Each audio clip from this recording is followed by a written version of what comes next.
ഇന്നത്തെ flowers top singer എപ്പിസോഡിൽ വിവിധ റൗണ്ടുകളിലായി കുഞ്ഞു താരങ്ങൾ അവതരിപ്പിച്ച മനോഹരമായ പാട്ടുകളും അവർ നേടിയ മാർക്കുകളും ഇപ്പോൾ നമുക്ക് ഒരുമിച്ച് കണ്ടു നോക്കാം.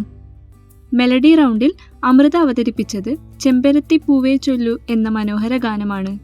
അവളുടെ മധുരമായ ആലാപനം സ്റ്റേജിനെ സംഗീതഭരിതമാക്കി.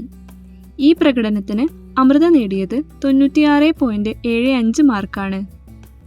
ഡെഡിക്കേഷൻ റൗണ്ടിൽ സിദ്ധാലക്ഷ്മി പാടിയത് തേടിവരും കണ്ണുകളിൽ എന്ന ഹൃദയസ്പർശയായ ഗാനമാണ്. ഭാവത്തോടെ പാടിയ അവളുടെ അവതരണം എല്ലാവരെയും സ്പർശിച്ചു. ഈ പ്രകടനത്തിന് സിദ്ധാലക്ഷ്മി നേടിയത് 98 മാർക്കാണ്. ഇന്ന് ലിറ്റിൽ ഏഞ്ചലായി എത്തിയത് യാമിയാണ്. യാമി അവതരിപ്പിച്ചത് അക്കരക്കാവിലെ എന്ന ചിരി നിറഞ്ഞ ഗാനമാണ്. യാമിക്ക് ഇന്ന് കിട്ടിയത് മധുരമഴയാണ്. യാമിയുടെ ക്യൂട്ട് പ്രകടനം സ്റ്റേജ് മുഴുവൻ സന്തോഷം നിറച്ചു. ഡുവറ്റ് റൗണ്ടിൽ ദ്വിതിയും റിജ്വലും ചേർന്ന് കൽക്കണ്ടം ചുണ്ടിൽ എന്ന മനോഹര ഗാനം അവതരിപ്പിച്ചു.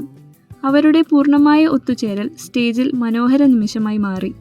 ഈ മികച്ച പ്രകടനത്തിന് അവർ നേടിയത് 100-ൽ 100 മാർക്കാണ്.